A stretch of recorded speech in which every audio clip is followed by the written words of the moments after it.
Realmente aprecio este tiempo de estar aquí. Es un privilegio especial y me emociona. Algo que realmente nunca pensé que sucedería. Y esta dama a mi derecha, como todos saben, es mi esposa. Y a donde quiera que voy digo que conmigo tienen a dos por el precio de uno. Solo tengo una cosa que decir. Estábamos en el teléfono hace un rato con Eliahu Ben Jaim en Jerusalén.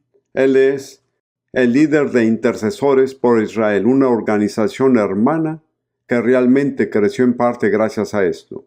Y él quería enviarles un saludo caluroso a todos ustedes hoy aquí. Pero lo que Rudy y yo siempre hacemos, antes de que yo hable, es hacer una proclamación de la palabra de Dios. Muchos me han escuchado decir esto, pero una de las maneras más eficaces para desatar el poder de Dios en una situación es proclamar la palabra de Dios. De hecho, lo he dicho muchas veces, dudo que Rudy y yo estuviésemos vivos hoy si no hubiéramos aprendido en un periodo de intensas presiones, cada uno en diferentes momentos, a proclamar la palabra de Dios. Esta no es la que vamos a repetir, pero es excelente. No moriré, sino que viviré, y contaré las obras del Señor. Pero la que vamos a proclamar esta noche es del libro de Salmos 100, versículo 5, y creo que es muy apropiada para esta ocasión. Porque Jehová es bueno, para siempre su misericordia y su verdad por todas las generaciones. Entonces, tal vez sea la bendición para usted repetir después de nosotros, frase por frase. ¿De acuerdo? El Señor es bueno. Su misericordia es para siempre. Y su verdad por todas las generaciones. Ahora, esta vez lo diremos juntos. Tome su tiempo. ¿Están listos? El Señor es bueno, su misericordia es para siempre, y su verdad por todas las generaciones. Amén. Ahora, quiero anunciarles esta noche el tema que creo que Dios me ha dado para tratar en estas reuniones. Voy a hacerlo en parte para ayudarle y en parte para ayudarme, porque tan pronto he anunciado mi tema, estoy prácticamente obligado a seguirlo.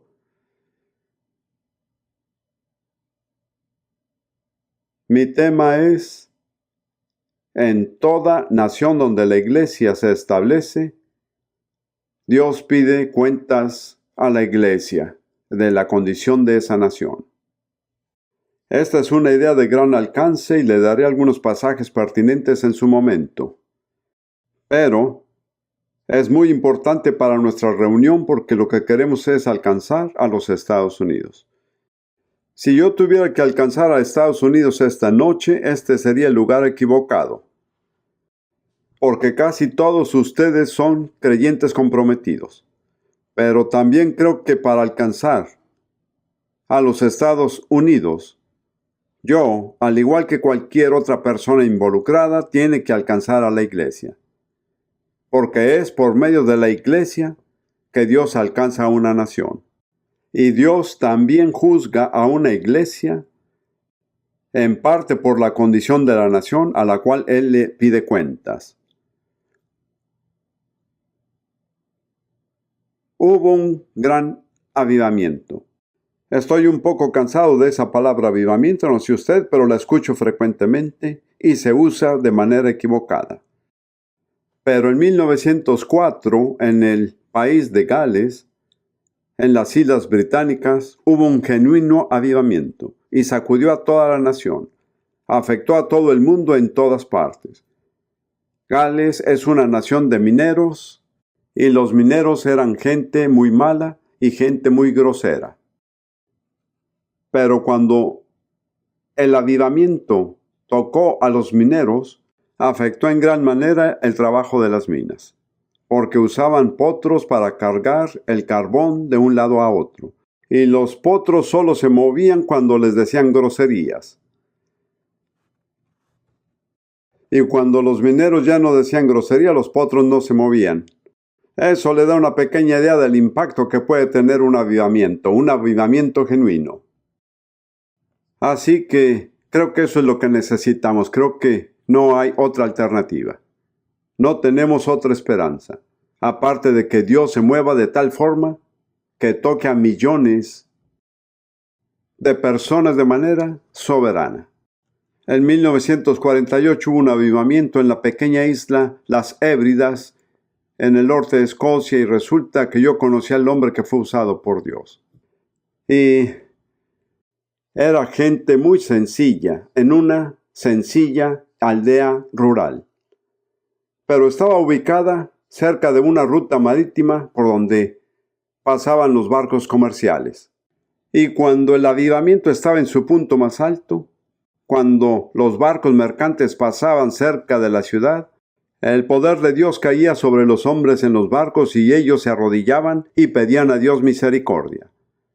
Y también cuando Charles Finney sostuvo el avivamiento en algunas ciudades de esa nación, el poder de Dios era tan fuerte que las personas entraban en la ciudad sin saber qué esperar y caían de rodillas en las banquetas y empezaban a clamar a Dios por misericordia. Eso es avivamiento. No es un grupo de personas que se salvan. Como señaló el mismo Finney, la palabra avivamiento significa revivir. El evangelismo no es avivamiento. Doy gracias a Dios por ellos y los apoyo de todo corazón.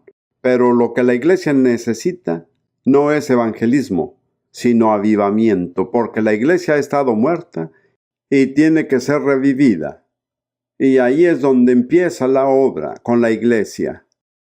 Entonces voy a tratar en mis mensajes lo más profundo que pueda el tema de la responsabilidad de la iglesia. Las cosas que Dios tiene que hacer en la iglesia.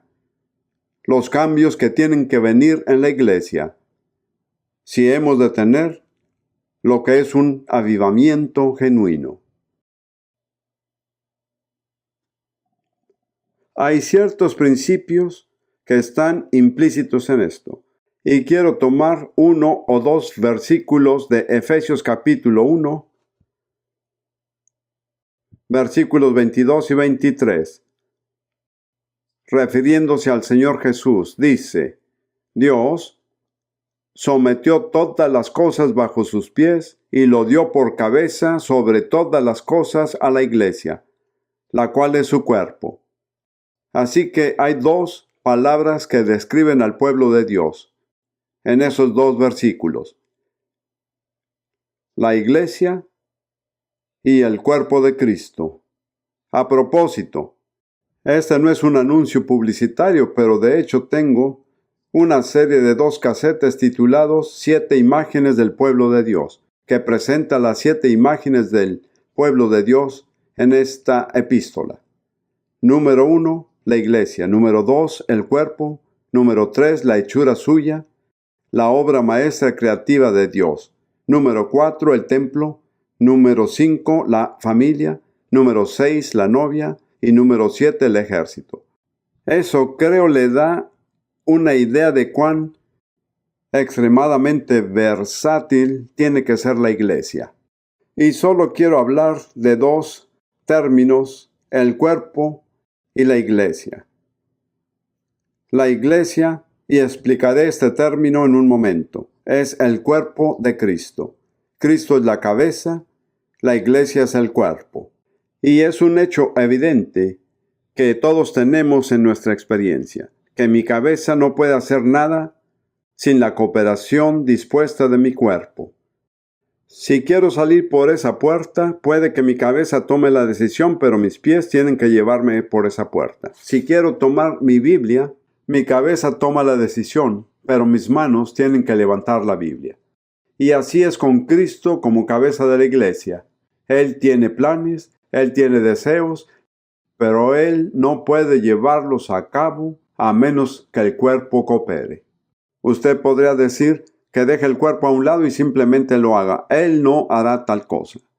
He aprendido a lo largo de los años que cuando Dios nos dice que hagamos algo, Él nunca lo hará por nosotros. Puede que usted diga, al fin de cuentas Jesús nos mandó a ir por todo el mundo y a hacer discípulos en todas las naciones, y hay muchas naciones que todavía no han sido tocadas.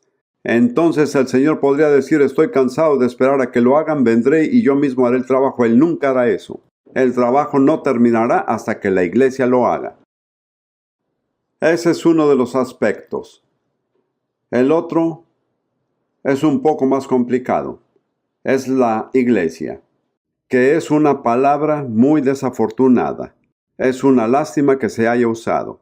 Históricamente se remonta a una frase del griego kuriakon, y en el alfabeto latino kuriakon, que significa pertenecer al Señor. Kurios es el Señor.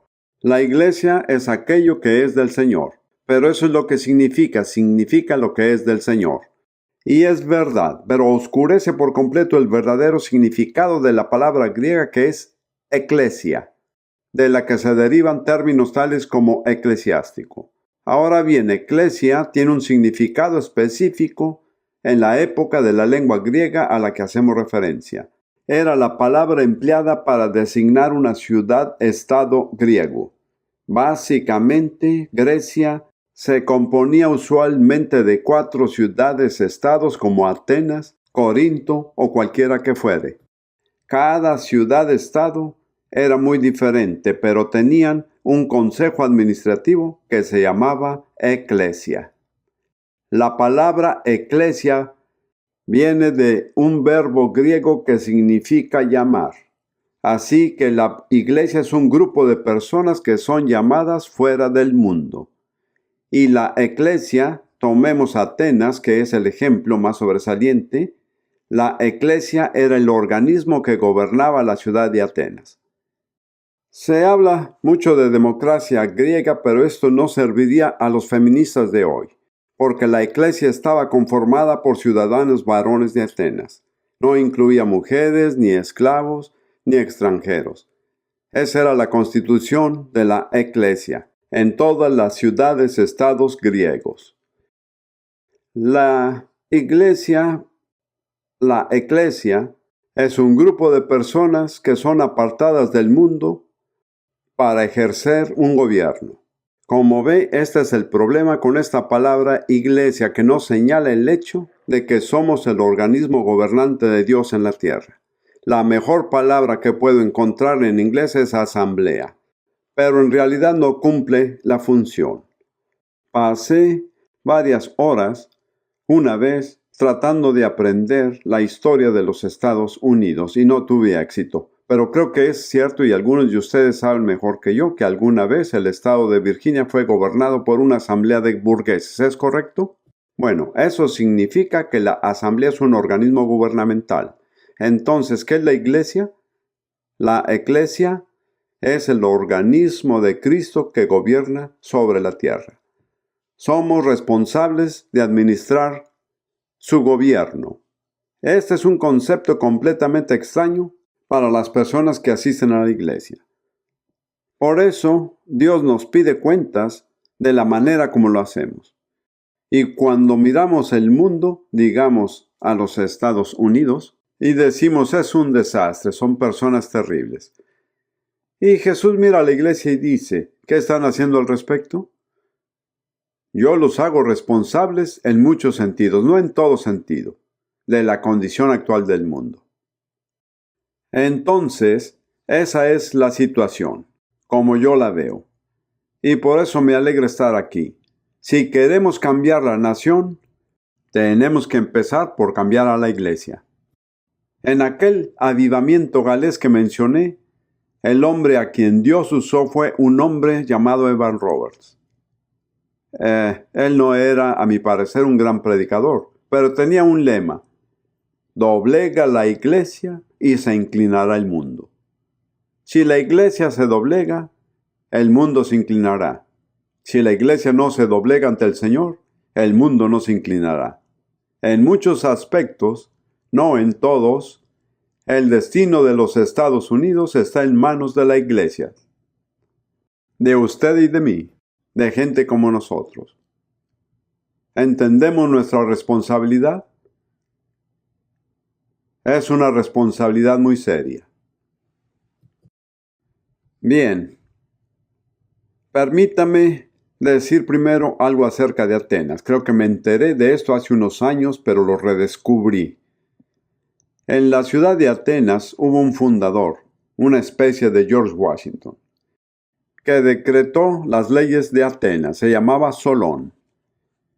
Y a partir de entonces las leyes no podían cambiarse. Pero Eclesia, el organismo que gobierna, tenía el poder para emitir decretos. No podían cambiar las leyes, pero podían emitir decretos, exactamente como la Iglesia. Cristo ha establecido las leyes, pero nosotros podemos emitir los decretos. No podemos transgredir las leyes, pero podemos imponer las leyes por los decretos que sancionamos. Dice una antigua traducción del libro de Job: estableceré un decreto, establecí sobre él mi decreto. Realmente creo que llega un momento en nuestra relación con el Señor en el que podemos emitir decretos que serán ejecutados, porque nuestra autoridad no viene de nosotros, viene de Jesús, que es la cabeza sobre todas las cosas de la Iglesia, que es su cuerpo. Entonces, por medio de la Iglesia, Jesús ejecuta sus propósitos redentores, sin importar cuánto nos demoremos, y hemos tardado 19 siglos en llevar el Evangelio a todas las naciones. Jesús no va a bajar del cielo para terminar el trabajo. Él no va a regresar hasta que lo hayamos terminado. El pasaje clave de los ministerios de Derek Prince es Mateo 24:14. Y será predicado este evangelio del reino en todo el mundo para testimonio a todas las naciones, y entonces vendrá el fin. ¿Cuándo vendrá el fin? Cuando el evangelio del reino, y no alguna versión simple del evangelio, sino el evangelio verdadero. Cuando el evangelio del reino haya sido proclamado en todo el mundo a todas las naciones, entonces vendrá el fin. ¿Quién es responsable de proclamar el evangelio a todo el mundo, a todas las naciones? Le animo a decirlo. Yo soy responsable con el resto del cuerpo. Y Jesús no bajará del cielo para hacerlo. Él está esperando. Y está esperando pacientemente y en cierto sentido con impaciencia. ¿A cuántas otras cosas les hemos dado prioridad en lugar de esta misión prioritaria? Quiero decir, espero que no suene jactancioso. Ruth y yo nos casamos en 1978. Este es mi segundo matrimonio. Algunos de ustedes conocieron a mi esposa Lidia, que era danesa. Solo los daneses saben lo que es un verdadero danés. Y me alegra tener dos daneses sentados aquí. En 1979, yo sentí que el Señor me dijo: quiero que empieces un programa de radio. Yo nunca me vi como un predicador de radio. No teníamos recursos adicionales, pero avanzamos en obediencia y con timidez. Y empezamos un programa radial titulado Llaves para Vivir con Éxito, en 8 emisoras, con un presupuesto de $8,000 mensuales, y no sabíamos de dónde saldría ese dinero. Pero lo hicimos en obediencia y lo hicimos con una visión. Hoy creo, y no estoy seguro, pero creo y puedo preguntar, creo que está en 14 idiomas diferentes. Se transmite en cada continente. Está en chino, en ruso, árabe y español, para mencionar 4 idiomas principales. Es todo. Nosotros solo empezamos y Dios hizo el resto, pero si no hubiéramos comenzado, Dios nunca lo habría hecho. Así que somos responsables delante de Jesús, la cabeza de la Iglesia, como miembros de su cuerpo, hacer lo que nos pide hacer. Somos responsables ante Él como su organismo gobernante para administrar su autoridad. Algo que hace muchísima falta en los Estados Unidos hoy es autoridad. En gran medida es a causa de la Iglesia, porque la Iglesia no ha representado la autoridad de Jesucristo. La razón con frecuencia es que la iglesia no está bajo la autoridad del Señor. Solo hay una cabeza de la iglesia. Su nombre es Jesús. Cualquier cosa que no está bajo Él como cabeza no es iglesia. Muy bien. Ahora quiero darle un ejemplo concreto de lo que sucede cuando la iglesia falla. Está en 2 de Tesalonicenses 2, versículo 8.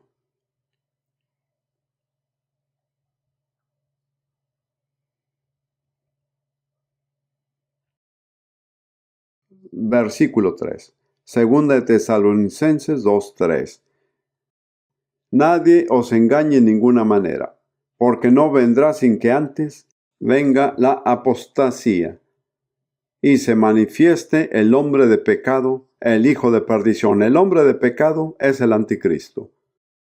Y los cristianos tesalonicenses estaban esperando la venida del Señor en cualquier momento. Y Pablo dice, tengo que corregirlos. Ese día no vendrá el regreso del Señor hasta que haya venido la apostasía. Una palabra muy interesante. En griego es exactamente la palabra que se traduce apostasía. Es la misma palabra transcrita en alfabeto latino. Solo se usa 2 veces, en este pasaje y en Hechos, cuando los líderes de la iglesia en Jerusalén acusan a Pablo de enseñar apostasía de la ley de Moisés. Así que significa específicamente desviarse de la verdad espiritual revelada. Y Pablo dice, antes que el anticristo, el hombre de pecado, se revele, tiene que haber apostasía. ¿Por qué? Porque la iglesia es la barrera que detiene la manifestación o la consumación del mal. Y Satanás lo sabe muy bien. Él conoce la Biblia mejor que la mayoría de nosotros. Y él no puede manifestar al anticristo hasta que la iglesia se quite del medio. De modo que tiene que haber una apostasía en la iglesia. Porque la influencia restrictiva de la iglesia tiene que desaparecer antes que el anticristo pueda manifestarse. ¿Sabe lo que eso significa? Es una responsabilidad que está sobre nosotros. Somos la fuerza que contiene el mal. Y dice más adelante en ese capítulo, y sé que nos metemos en profecía especulativa, en el versículo 6, y ahora vosotros sabéis lo que lo detiene al anticristo, a fin de que a su debido tiempo se manifieste, porque ya está en acción el misterio de la iniquidad, solo que hay quien al presente lo detiene hasta que él a su vez sea quitado de en medio. Hay 2 formas de interpretar este pasaje. Puede referirse al Espíritu Santo o a la iglesia. Probablemente los 2. El Espíritu Santo en la iglesia. Así que la consumación final del mal en esta era no vendrá hasta que la iglesia, por apostasía, abra el camino. Y voy a presentar algunas citas en mi enseñanza más adelante, no esta noche. Yo diría que la apostasía está más o menos consumada hoy en los Estados Unidos. En las esferas más elevadas de la mayoría de las denominaciones cristianas reina la apostasía. Apostasía, blasfema, que niega a Cristo, que enoja a Dios. Le daré 1 o 2 citas más adelante en estas reuniones. Creo que no nos falta mucho para que la apostasía sea completa. Pero entre tanto, ¿cuál es nuestra responsabilidad? Detener las fuerzas del mal. Somos la asamblea gubernamental.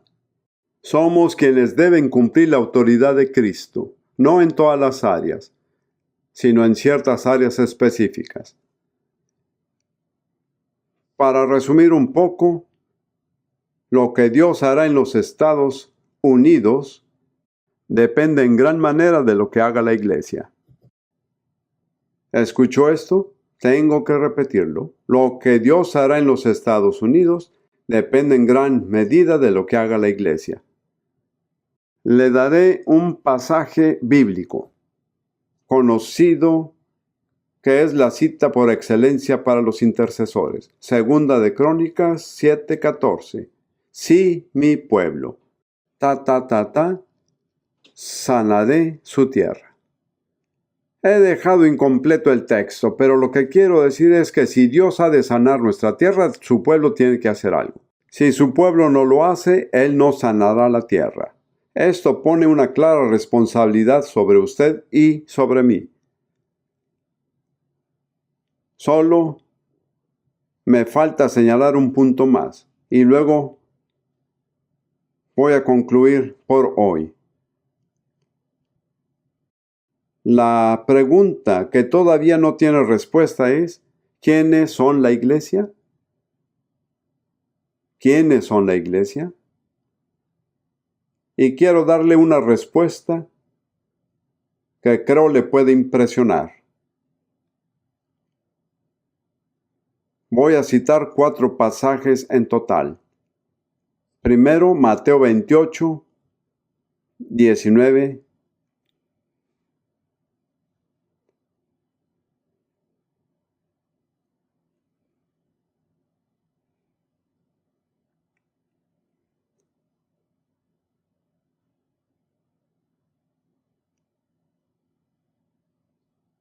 Mateo 28,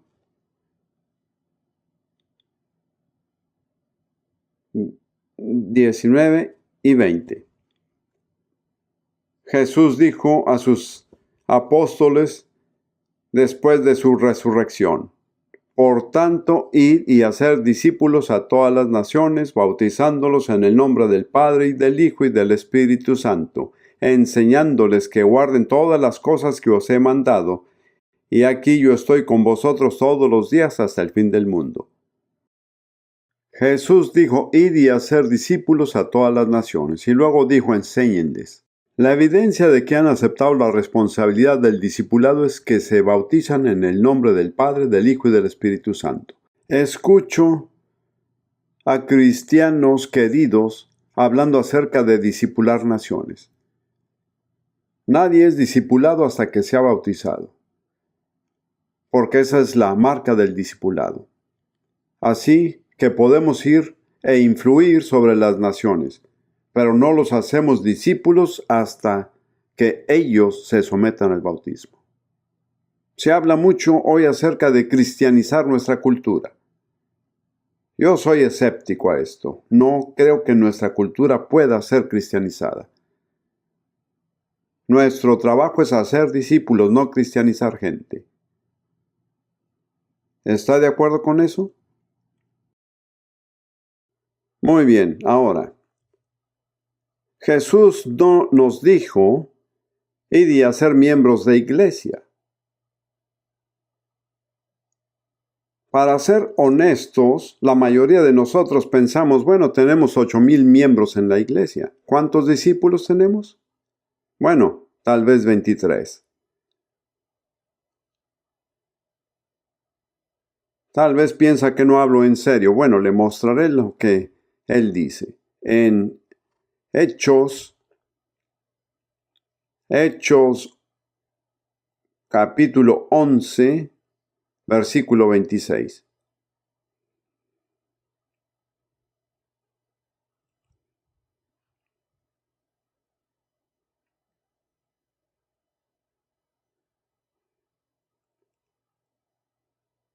Solo la última parte del versículo. Hechos 11, 26. Y a los discípulos se les llamó cristianos por primera vez en Antioquía. El término cristiano solo aparece 3 veces en el Nuevo Testamento. Esta es una de ellas. ¿A qué clase de personas se les llamó cristianos? A los discípulos. Así es, los que no son discípulos no tienen derecho a llamarse cristianos. No tienen derecho bíblico. Este es un país de libertad de expresión, puede decir lo que quiera, pero lo que diga puede que no sea bíblico. Así que Jesús dijo, id y hacer discípulos. El problema es que no hemos guardado sus mandamientos. Ha habido maravillosas excepciones. Le diré por qué es un error hacer miembros de iglesia que no son discípulos. Número 1. Proyectan al mundo una imagen falsa de lo que es el cristianismo. ¿Cuántas veces ha escuchado gente decir, si eso no es cristianismo, no quiero tener nada que ver con eso? Nada. Pero el cristianismo no es eso. La demostración del cristianismo son los discípulos. Y todos ustedes saben que me han asociado con el movimiento de discipulado, entre comillas. Yo no soy parte del movimiento de discipulado y no estoy hablando del movimiento de discipulado, quiero que quede claro. Muchos de los objetivos del movimiento de discipulado eran correctos, pero desafortunadamente se equivocaron en la forma de aplicarlos. Como dicen Gálatas, oh Gálatas insensatos, habiendo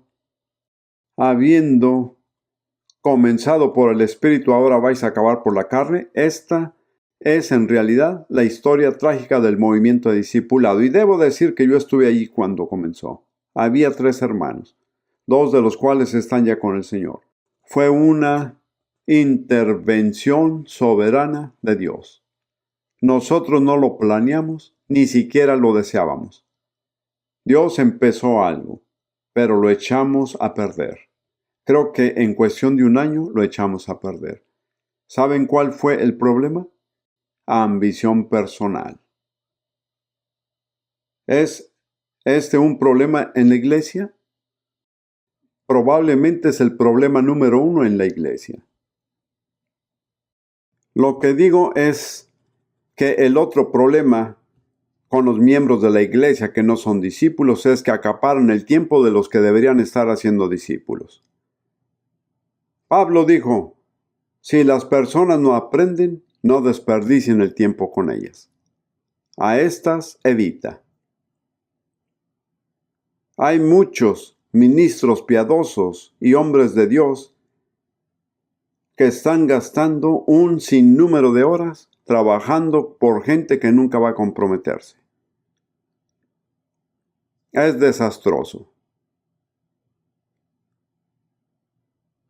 Así que ahora estamos hablando de una iglesia conformada por cristianos verdaderos, es decir, por discípulos, ¿de acuerdo? Esto nos lleva a una pregunta sencilla y final. ¿Cuáles son los requisitos para convertirse en discípulo? Tomaré 2 pasajes de las enseñanzas de Jesús. Algunos de ustedes han notado que hay un nuevo libro de colores vivos titulado Echarán fuera demonios. Tengo que confesarles que gran parte de lo que hay en ese libro lo aprendí a las malas. Una y otra vez quise tomar mi propio camino y me topé con las palabras de Jesús. Él nunca perdió el tiempo, nunca transigió, nunca usó un doble discurso y dijo exactamente lo que quería decir, y todavía quiere decir lo mismo hasta hoy. Quiero tomar 2 declaraciones suyas concernientes a los discípulos. La primera está en Mateo 16, versículos 24 y 25. Mateo 16, 24 y 25. Entonces Jesús dijo a sus discípulos, si alguno quiere venir en pos de mí, y eso significa convertirse en discípulo, porque la marca de un discípulo en la cultura judía es seguir a su maestro. Nunca se adelanta a él, ni camina al lado de él, sino camina atrás. Y aquellos que caminaban detrás de Jesús eran sus discípulos. Había toda clase de gente que lo rodeaba, pero no eran discípulos. En cambio, los que caminaban detrás de él, esos eran discípulos. Jesús dijo, pues si alguno quiere venir en pos de mí, niéguese a sí mismo, y tome su cruz, y sígame. Porque todo el que quiere salvar su vida, alma, la perderá. Y todo el que pierda su vida o su alma, por causa de mí, la hallará. Así que hay 2 requisitos invariables. Número 1, negarse a sí mismo. Número 2, tomar su cruz. Alguien dijo, su cruz es el lugar donde la voluntad de Dios y su voluntad se cruzan. También es el lugar donde usted muere. Dios nunca impone la cruz. Es algo que se toma voluntariamente. Y luego Jesús dijo, porque todo el que quiera salvar su vida, aquí la palabra en griego es alma. Si quiere aferrarse a su vida, a su alma, la perderá. Si está dispuesto a perderla, la encontrará. Ahora el alma, en la fisiología o en la constitución del ser humano, tiene 3 componentes: espíritu, alma y cuerpo. El hombre tripartito creado en la semejanza de un Dios trino. Y el alma es el ego. Usualmente se interpreta como la voluntad, el intelecto y las emociones. Para expresarlo en términos sencillos, es aquella parte que dice yo quiero, yo siento, yo pienso. Y eso hay que hacerlo morir. Lo que usted quiere no es importante, lo que usted siente no es importante, lo que piensa no es importante, es lo que Dios dice. Y tiene que hacer morir todo ello. No puede ser un discípulo sin tomar ese paso. Poner fin al ego voluntariamente. Si vemos 2 de Timoteo 3, no hace falta buscarlo ahora. Hay una imagen muy gráfica en los 5 primeros versículos de la condición de la humanidad, al final de los tiempos. Y enumera 18 pecados horribles en esa lista. Pero los primeros 2 y el último tienen que ver con lo que se ama. El amor a sí mismo, el amor al dinero y el amor al placer. Desafortunadamente la versión NBI no traduce el amor de sí mismo, dice egoísmo, que está bien, pero oscurece el hecho de que hay 3 amores que predominan: el yo, el dinero y el placer. Y en 1 de Timoteo 6:10 dice, porque raíz de todos los males es el amor al dinero. De modo que todo lo que es malo en ese capítulo se desprende del amor al dinero. Yo diría que el amor al dinero es el impulso predominante en los Estados Unidos hoy. Y no todos ustedes han vivido tanto como yo, no siempre fue así en el mundo anglosajón. Yo vengo de una familia de militares. Todos mis antepasados han sido oficiales en el ejército británico. Algunos no eran cristianos, pero debo decir que no vivían motivados por el amor al dinero. ¿Qué los motivaba? Una palabra que ya no se usa, deber. La gente ha cambiado. Algunos no han vivido lo suficiente para ver cómo ha cambiado la gente. Esta es una señal del fin de los tiempos. El amor de sí mismo, el amor al dinero y el amor al placer. Pero si ha existido una era egocéntrica, es esta. Las palabras como autodesarrollo, autoconservación, autoexpresión. Y lo que la gente no comprende es que el yo que expresan es un rebelde. Y vemos la multiplicación de la rebeldía. Esas son las condiciones para el discipulado.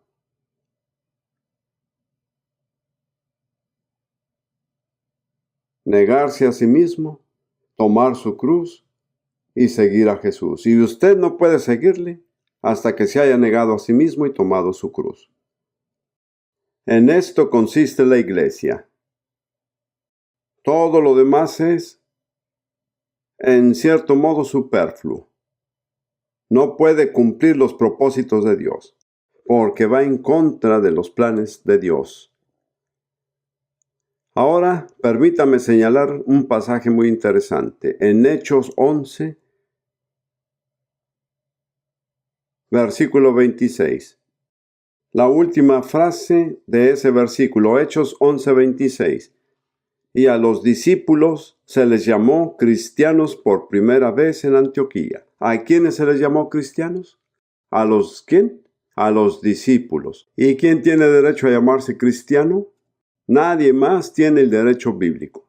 Podemos usar el título sin que le pertenezca. Solamente los discípulos tienen derecho a llamarse cristianos. Tengo la sensación y tengo que decir que el Señor no solo me dio mucho tiempo para pensar lo que iba a decir y que cambié mi opinión varias veces antes de llegar a mi decisión, sino que el Señor en su soberanía ha tratado conmigo y Ruth. No entraré en detalles, pero ayer pasamos tiempo en la presencia de Dios. Y Él nos recordó a cada uno de los pecados que cometimos hace muchos, muchos años. Y nos dimos cuenta de que nunca habíamos tratado con esos pecados. Y hasta donde sé, lo hicimos. Y creo que algo va a pasar a algunos aquí presentes. Van a ser recordados de pecados que han tolerado o quizás olvidado. Pero Jesús no los ha olvidado. Él no se los reprocha, pero no son expiados hasta que usted reconozca, se arrepiente y confiese. Y creo que tal vez muchos de ustedes aquí tendrán que responder durante estos días la pregunta: ¿soy un discípulo o simplemente un miembro de iglesia? Tal vez sea un buen miembro de iglesia. Hace todo lo que tiene que hacer, lee la Biblia, paga los diezmos, asiste a las reuniones y no hace mal a nadie.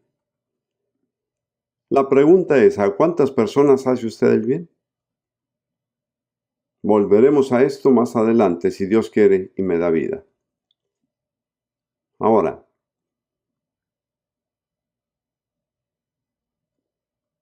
veamos el otro pasaje concerniente al discipulado. Lucas 14,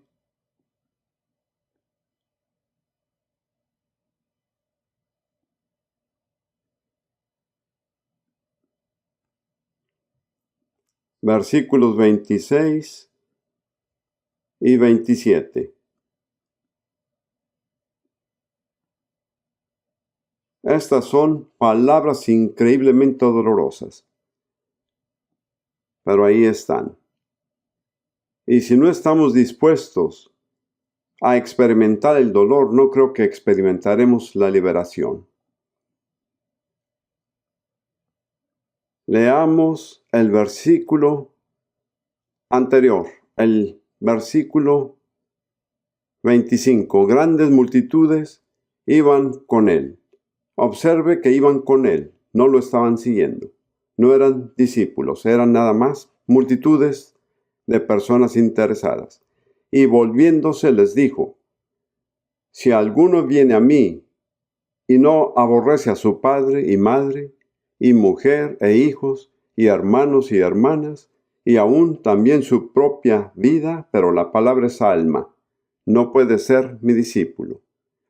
Y el que no lleva su cruz y viene en pos de mí, no puede ser mi discípulo. Así que es imposible convertirse en discípulo de Jesús si no se cumple con los requisitos, y puede que se oponga o escandalice por la palabra aborrecer.